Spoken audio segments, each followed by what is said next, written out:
The great hall of the Galactic Council buzzed with nervous energy. Representatives from 47 different species sat in their assigned seats, their various forms creating a colorful mixture of scales, fur, feathers, and stranger things. The emergency meeting had been called suddenly, and everyone wanted to know why. Ambassador Kale of the Altari Federation stood at the center podium. His blue skin looked pale today, and his usually calm demeanor seemed shaken. The Altari were known throughout the galaxy as peaceful explorers, always eager to make new friends among the stars. But today, Kale looked like someone who had seen a ghost. "Fellow beings of the Council," Kyle began, his voice carrying clearly through the translation devices, "I come before you today with urgent news. Our exploration fleet has discovered a new species on the outer rim of the galaxy. They call themselves humans, and their world is named Earth." A murmur ran through the assembly. New species were always exciting news.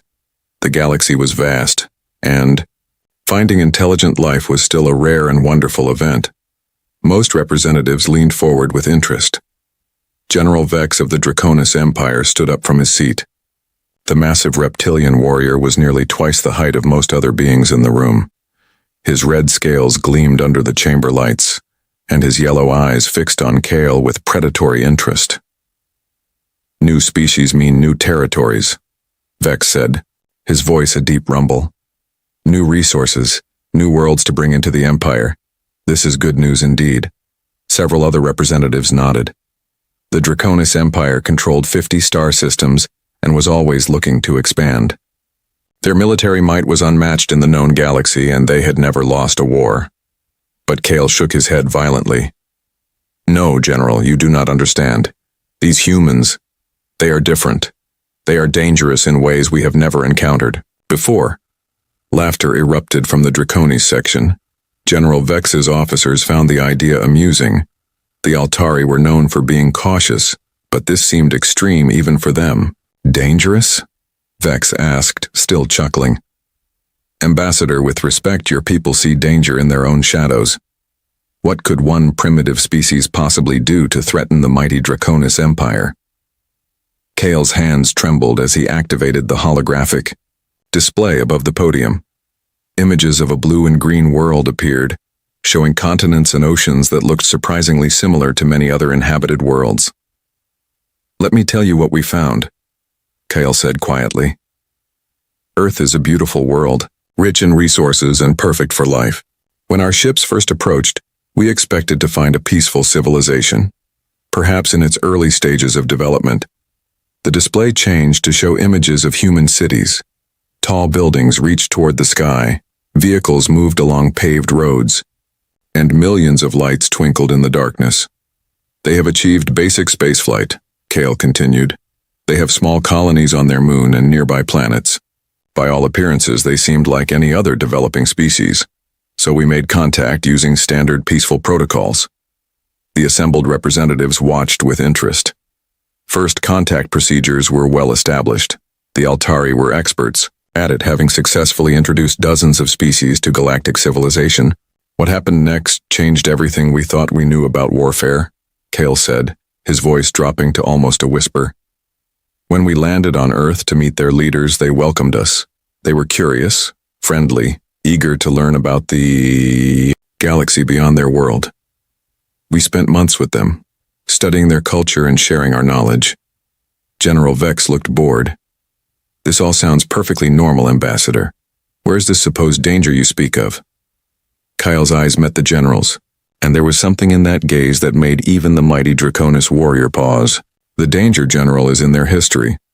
While we were learning about human culture, we discovered something terrifying. These beings have never known true peace. For their entire recorded history, they have been at war.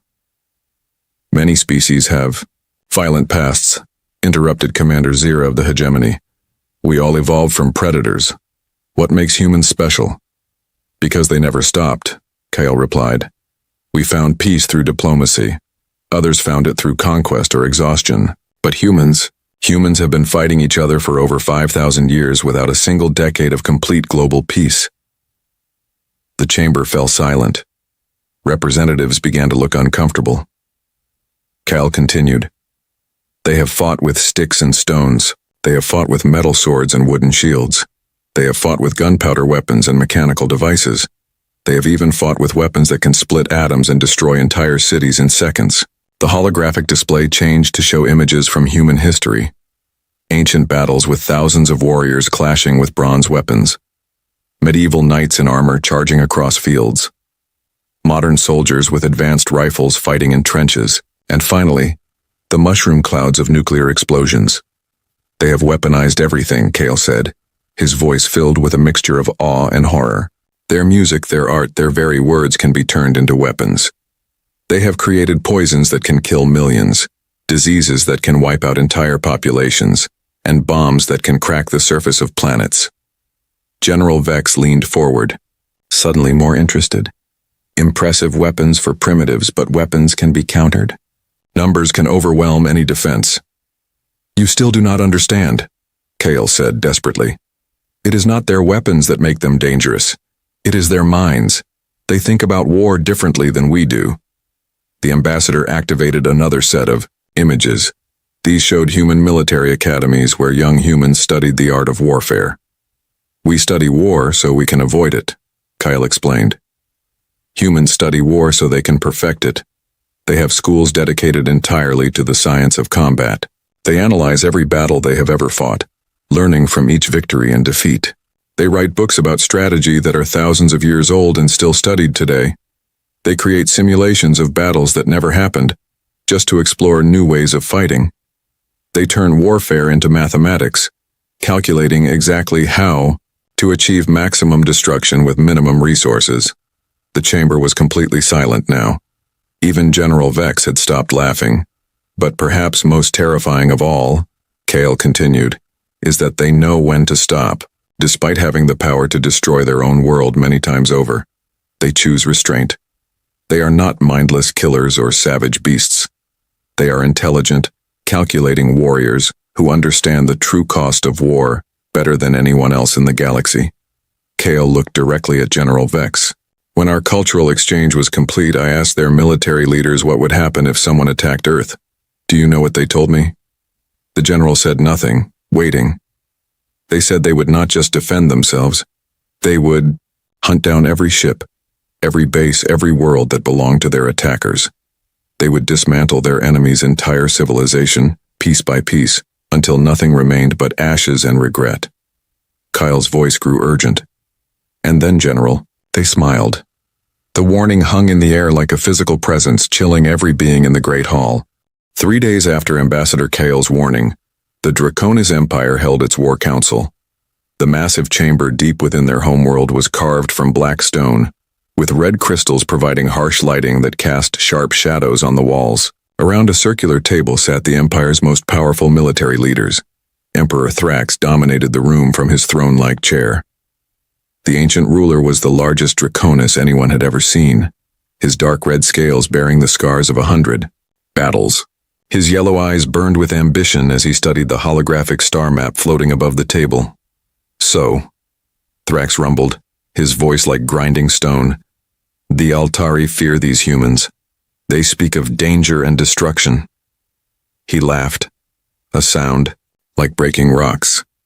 The same Altari who surrender at the first sign of conflict. The same weaklings who beg for peace when we take their worlds. General Vex stood at attention beside the table. My Emperor, I witnessed Kale's presentation myself. The ambassador seemed genuinely frightened. Perhaps we should investigate further before taking action. Investigate? Thrax's eyes narrowed dangerously. Are you suggesting the mighty Draconis Empire should cower before rumors and ghost stories? Of course not, my lord, Vex said quickly. But the Altari are excellent scouts. Their information is usually accurate. Their information about military strength is worthless, Admiral Rax interrupted from across the table. The naval commander was younger than most others present, but his record was perfect. He had conquered 12 star systems for the Empire without losing a single major battle. Look at the facts, Rax continued, activating his own holographic display. This human homeworld, Earth, sits alone on the outer rim. They have barely achieved faster than light travel, Our intelligence shows they have small mining operations on nearby asteroids and a tiny research station on their moon. The display showed images captured by long-range Draconis spy probes. Human spacecraft looked primitive compared to Empire vessels.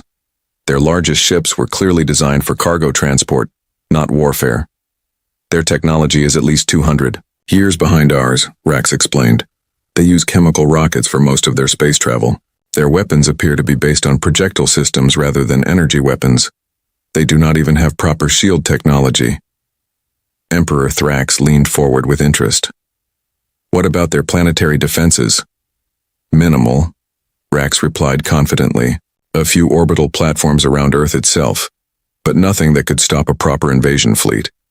Their military appears to be focused on ground-based forces, not space combat. Commander Drex, leader of the Empire's ground forces, snorted with amusement. Ground forces? How primitive.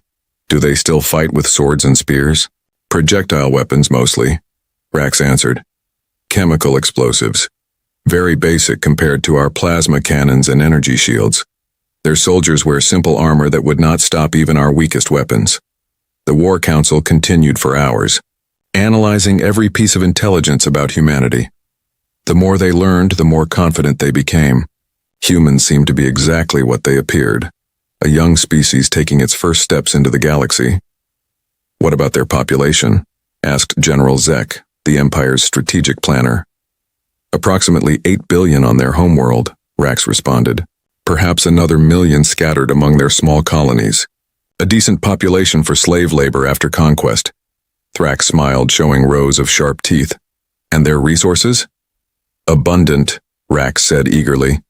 Earth is rich in metals, water, and organic compounds. The system contains several gas giants, perfect for fuel extraction.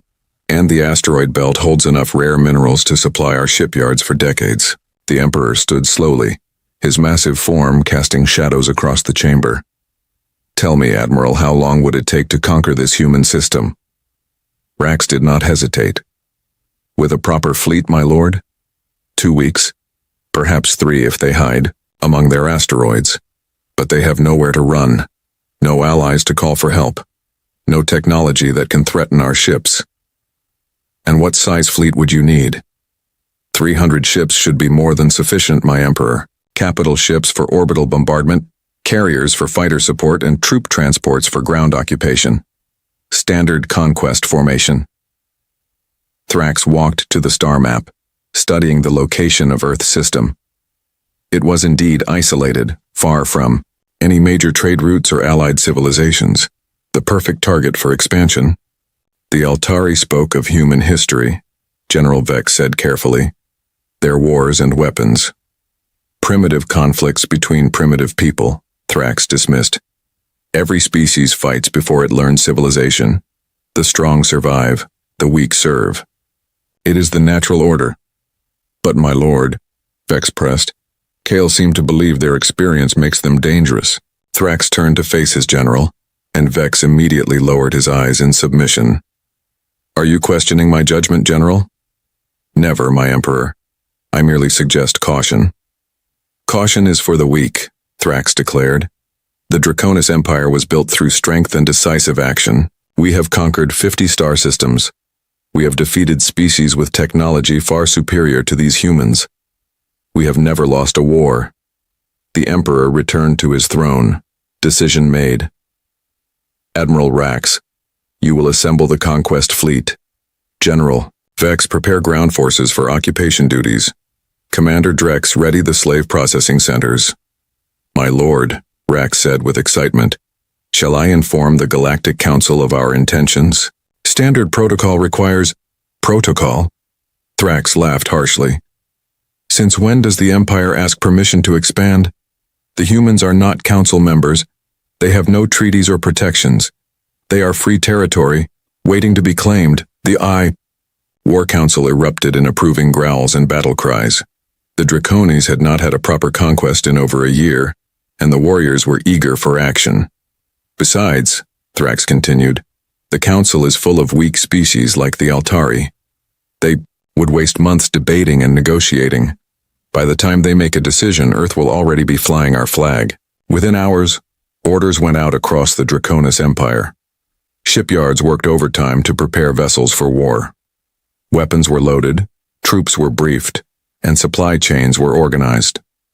The machinery of conquest began to turn.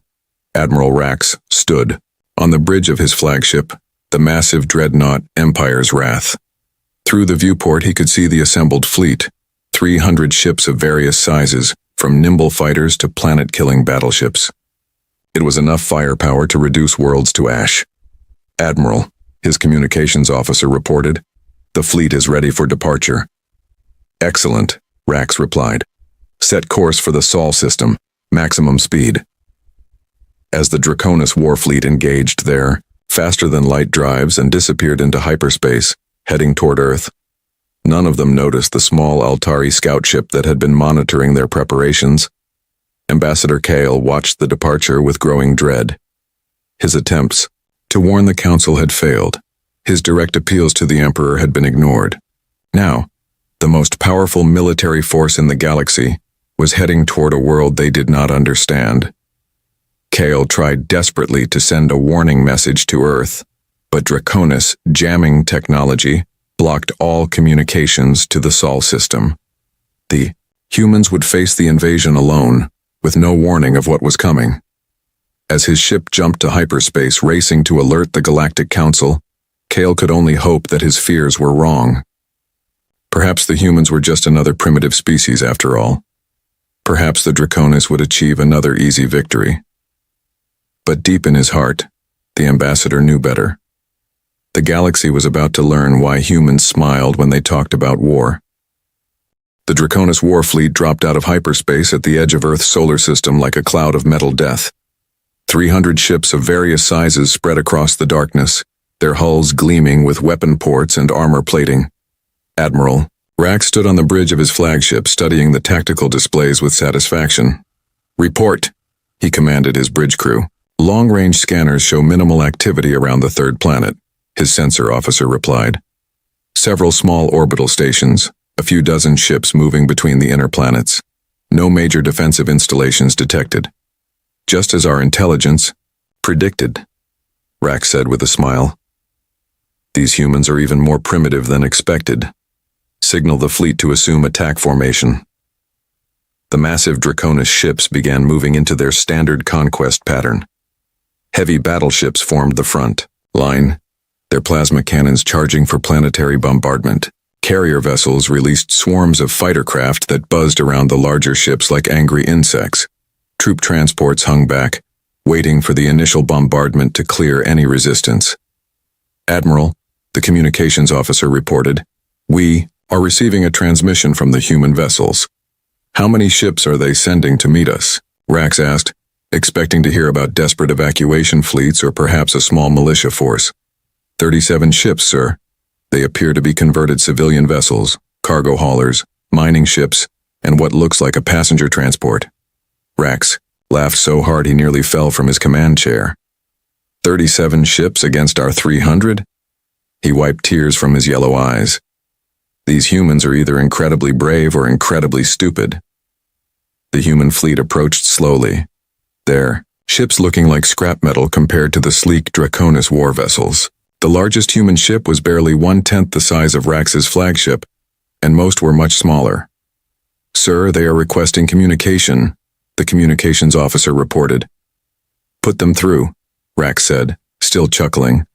"I want to hear what these primitives have to say before we destroy them." The main screen flickered to life, showing the bridge of a human vessel. A man in a simple military uniform sat in the captain's chair, his expression calm and alert. His name tag read, "Captain Blake." "This is Admiral Rax of the Draconis Empire," Rax announced proudly. "I am here to claim this system for the Empire. You will surrender immediately and your deaths will be quick." Captain Blake studied the Admiral for a moment, then replied in a steady voice. "This is Captain Blake of the Earth Defense Force. You have entered our territory without permission and with obvious hostile intent. You have exactly 10 minutes to leave our system, or we will be forced to defend ourselves." The Draconis bridge crew erupted in laughter. Even Rax's most serious officers found the humans' words amusing. "Defend yourselves?" Rax asked, still smiling. Captain, I have 300 warships. You have 37 cargo vessels. Do you understand mathematics? Blake's expression did not change. Admiral, we tried peace once. It didn't work out very well for the people who broke it. You now have 9 minutes and 30 seconds. You dare threaten the Draconis Empire? Rax's amusement turned to anger. I will enjoy watching your primitive world burn. 8 minutes, Blake replied calmly and cut the communication. Rax turned to his weapons officer. Target their flagship. One shot from our main cannon should be enough to show them the futility of resistance. Firing main plasma cannon, the weapons officer reported. A brilliant beam of energy lanced out from the Draconis flagship, capable of melting through the armor of any known ship. It struck Blake's vessel directly in the center. The human ship's hull glowed white-hot for a moment, then something impossible happened. Instead of exploding or melting, the ship absorbed the energy and continued moving forward as if nothing had occurred. What? Rax stared at his tactical display in confusion. How is their ship still intact? Unknown, sir, his weapons officer replied, panic creeping into his voice. The energy signature shows a direct hit, but there is no damage visible. Fire again, all forward batteries. Multiple energy beams struck the human fleet, but the results were the same. The ship seemed to shrug off weapons that could destroy cities. Sir, the sensor officer called out urgently, the human ships are accelerating. They are moving into attack formation. Rax watched in disbelief as the small human fleet spread out and began approaching his massive armada. Their movement patterns were unlike anything he had ever seen, seemingly random but somehow perfectly coordinated. All ships open fire, Rax commanded. Destroy them. The Draconis fleet unleashed everything they had. Plasma cannons, energy torpedoes, and particle beams filled space with deadly light, but the human ships danced between the attacks like they knew exactly where each shot would go. Then the humans fired back. What came from their ships were not energy weapons or advanced missiles. They were simple chunks of metal, accelerated to incredible speeds. But when these primitive projectiles hit Draconis vessels, they punched through shields and armor like they were made of paper. Impossible! Rax shouted as he watched 3 of his battleships torn apart by what appeared to be glorified bullets.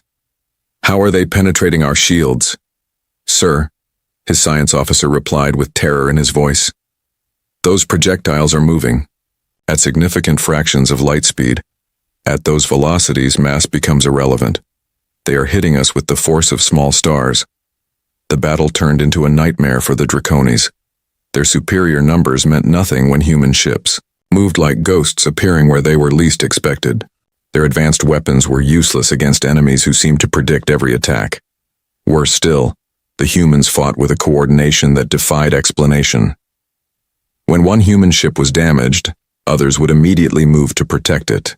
When Draconis ships grouped together for mutual defense, human vessels would appear from impossible angles to strike at weak points. Admiral, his tactical officer screamed, the humans are using their own ships as weapons. Rax looked up to see one of the smaller human vessels accelerating directly toward his flagship. The ship's engines glowed white-hot as it built up speed. Evasive maneuvers, Rax ordered, but it was too late. The human ship struck the Draconis flagship at tremendous velocity, but instead of a simple collision, something far worse happened. The human vessel exploded at the moment of impact, turning itself into a directed nuclear explosion that tore through the flagship's hull like tissue paper. Emergency alarms blared throughout the bridge as atmosphere rushed out through massive hull breaches. Half of Rax's crew were dead or dying and his mighty flagship was crippled. Retreat. Rax gasped through his emergency breathing mask. All ships retreat to hyperspace. The surviving Draconis vessels fled in panic, leaving behind the wreckage of 75 ships, a quarter of their entire fleet destroyed in less than 30 minutes. As the Draconis fleet jumped to hyperspace, Captain Blake's voice reached them on an open channel. You had your chance to leave peacefully. Tell your Emperor that if he wants Earth, he'll have to come and take it himself. We'll be waiting. In the silence of space, the human fleet regrouped around their damaged vessels, already beginning repairs.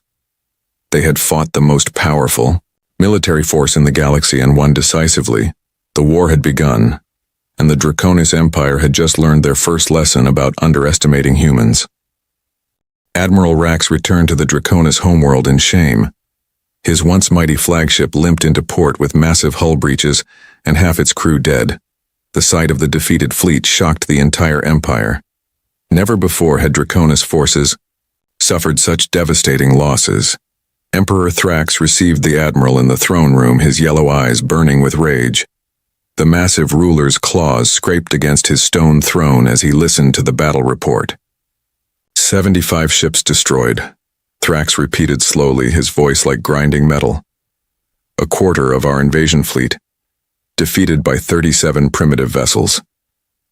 My emperor, Rax said, kneeling before the throne, these humans fight unlike any enemy we have faced. Their weapons are crude but effective. Their tactics are unpredictable. They seem to know exactly what we will do before we do it. Excuses, Thrax roared, standing to his full towering height. The Draconis Empire does not lose battles to primitives.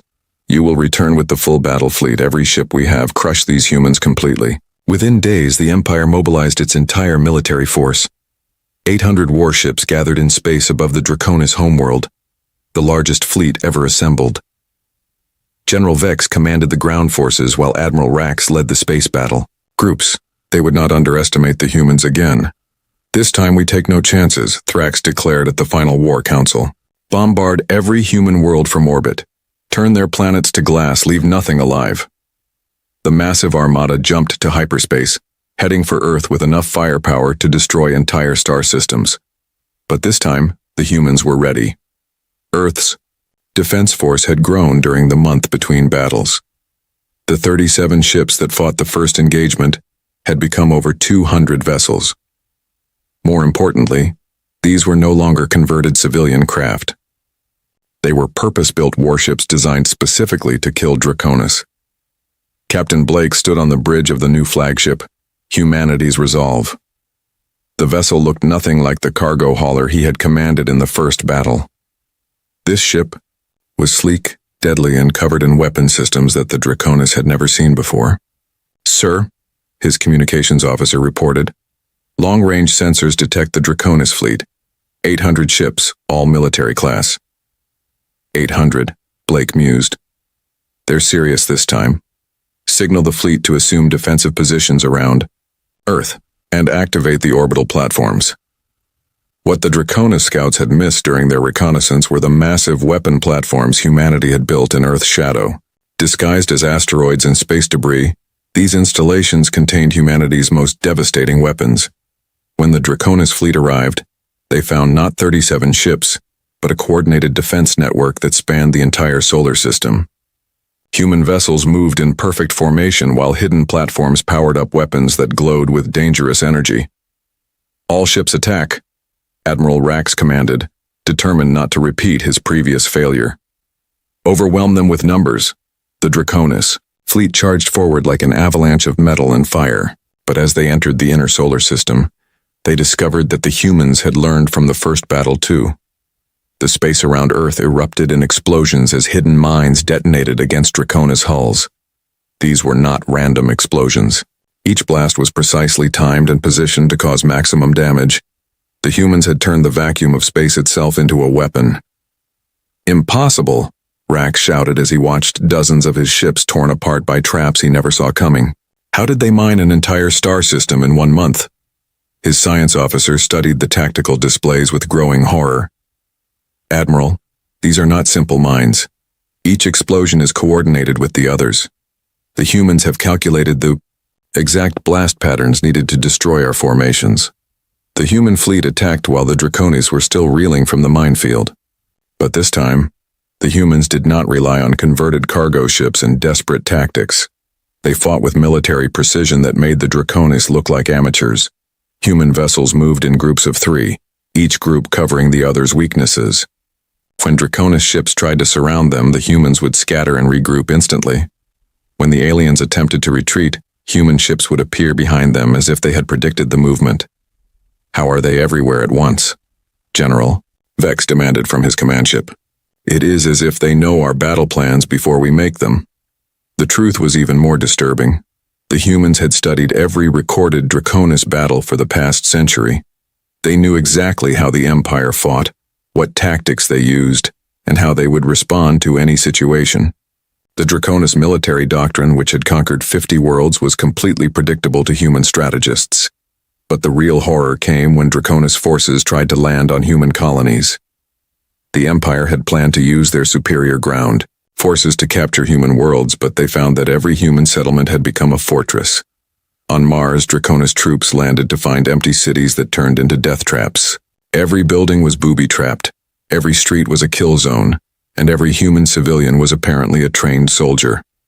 The Red Planet became a graveyard for Draconis ground forces.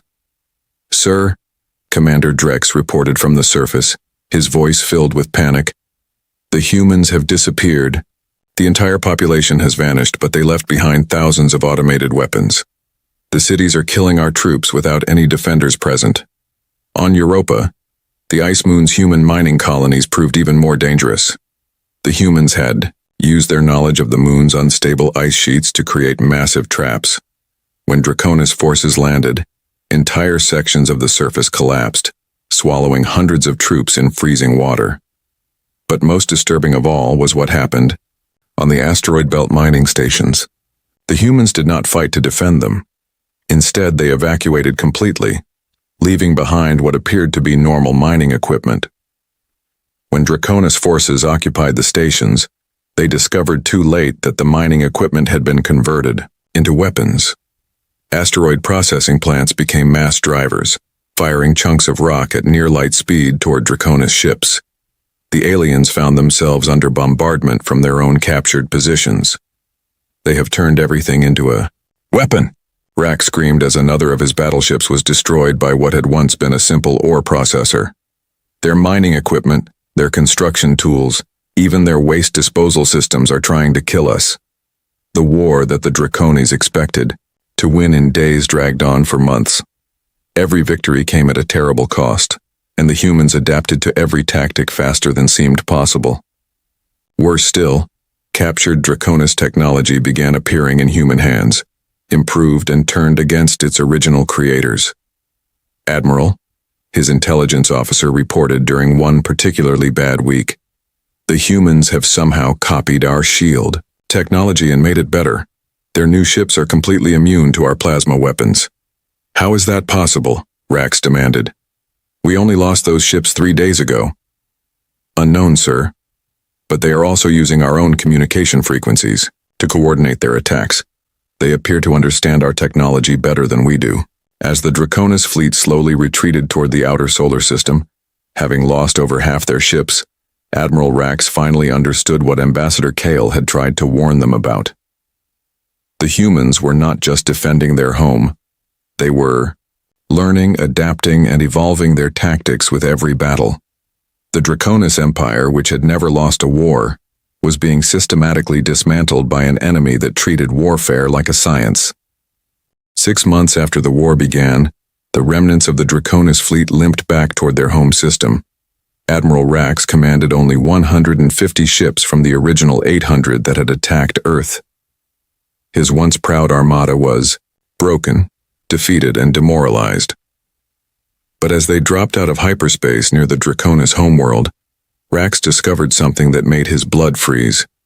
Human ships were already there, waiting for them. "Impossible," Rax whispered, staring at the tactical display.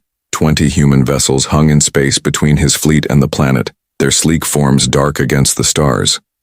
"How did they get here?" "We destroyed all their hyperspace-capable ships."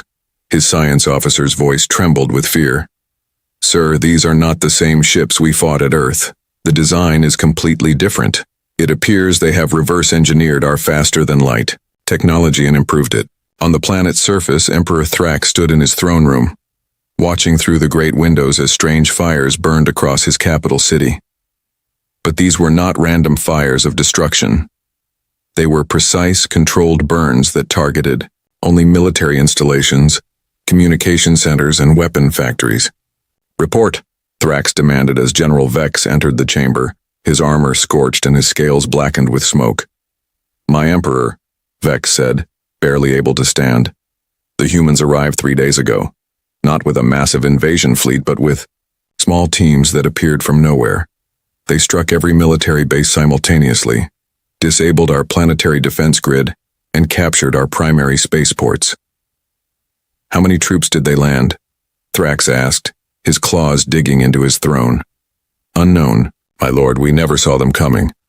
Our sensors detected no landing craft, no transport ships. They simply appeared inside our most secure facilities as if they materialized from thin air. The truth was even more impressive than General Vex realized. While the Draconis had been fighting desperately to hold Earth's solar system, human special forces had captured several Draconis ships intact. They had not just copied the alien technology, they had perfected it. Human engineers had improved Draconis cloaking devices, making them completely undetectable. They had enhanced the teleportation technology that Draconis troops used for boarding actions, turning it into a tool for surgical strikes. In 6 months, humanity had taken technology that the Draconis had developed over centuries and made it better. In space above the planet, Admiral Rax faced Captain Blake once again. The human officer appeared on his communication screen, still, calm and professional, despite commanding a force that had somehow reached the heart of the Draconis Empire. Admiral Rax, Blake said politely, I believe we need to discuss terms. Terms? Rax snarled, his defeat making him desperate. I still have 150 ships, you have only 20. Admiral, Blake replied patiently, look at your tactical display more carefully. Rax glanced at his screens and felt his heart stop. The 20 human ships he could see were surrounded by empty space that somehow registered as solid objects on his sensors. Dozens of cloaked vessels hung invisible around his fleet, their weapons already locked onto Draconis targets. We could destroy your remaining ships right now, Blake continued, but that would serve no purpose. The war is over, Admiral. The question is what happens next. On the planet below, Emperor Thrax faced his own impossible situation. Human soldiers had occupied every major city on the Draconis homeworld, but they had done so without killing a single civilian. Military targets were destroyed with surgical precision, but hospitals, schools, and residential areas remained untouched. They could have killed everyone, General Vex reported in amazement. Their weapons are powerful enough to crack our planet's crust. Instead, they disabled our military and left the population unharmed. I do not understand their strategy. Thrax understood perfectly, and it terrified him more than any threat of destruction. The humans were not conquerors seeking to enslave or destroy their enemies. They were demonstrating something far more dangerous, the power to completely control their opponent's fate. The communication system in the throne room activated, and Emperor Thrax found himself face to face with a human general. The man was older than Captain Blake, with gray hair and tired eyes that had seen too much war. Emperor Thrax, the human said, I am General Adams of the Earth Defense Command. We need to talk. You dare address the Emperor of the Draconis Empire as an equal, Thrax roared, his pride making him defiant even in defeat. No, Adams replied calmly. I address you as the former emperor of a former empire. Your military is destroyed, your fleet is captured, and your worlds are under our control, but we are not here to gloat or to rule over you. Thrax leaned forward, confused despite his anger. Then why are you here? To offer you something your empire never offered its enemies, Adams said. A chance to surrender with dignity, a chance to rebuild, a chance to learn from your mistakes. The human general activated a holographic display showing star maps of Draconis space. Red marks indicated worlds that had been captured or controlled, but surprisingly, most of the Empire's territory remained under alien control. We have taken your military capability, Adams explained, but we have no interest in ruling your people. You will withdraw from all conquered worlds and return them to their original inhabitants. You will dismantle your war machine and focus on peaceful development, and you will accept human observers to ensure you keep these agreements. And if we refuse? Thrax asked, though he already knew the answer. Then we will do what you planned to do to Earth, Adams replied simply. But I do not think that will be necessary. Your people are not evil, Emperor. They are simply following leaders who chose conquest over cooperation. Over the following weeks, the galaxy watched in amazement as the Draconis Empire formally surrendered to humanity. The peace treaty that followed was unlike anything in galactic history. Instead of demanding tribute or territory, the humans insisted on education and reform.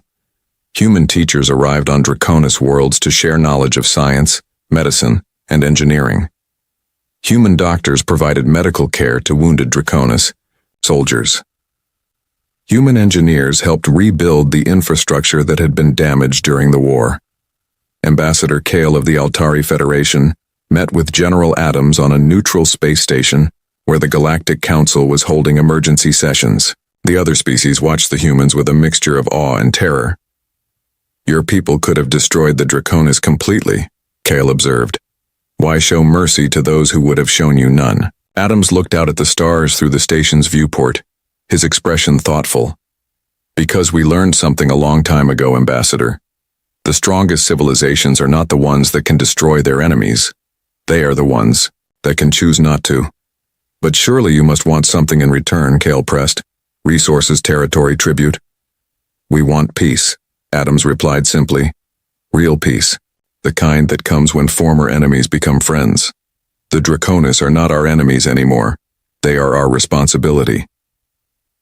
The Galactic Council formally recognized humanity as a major power, not through conquest, but through their demonstration of strength tempered by wisdom. Human ships began patrolling former Draconis space, not as occupiers, but as protectors, ensuring that the cycle of conquest and revenge would finally end. In his final report to the Council, Ambassador Kale wrote, "The humans have taught us that true power lies not in the ability to destroy, but in the wisdom to know when destruction is unnecessary. They have turned their greatest strength, their understanding of war, into their greatest gift, the knowledge of how to build lasting peace." The galaxy had learned why you should never attack humans. Not because they were the strongest, but because they understood conflict better than anyone else, and they had chosen to use that knowledge to protect rather than conquer.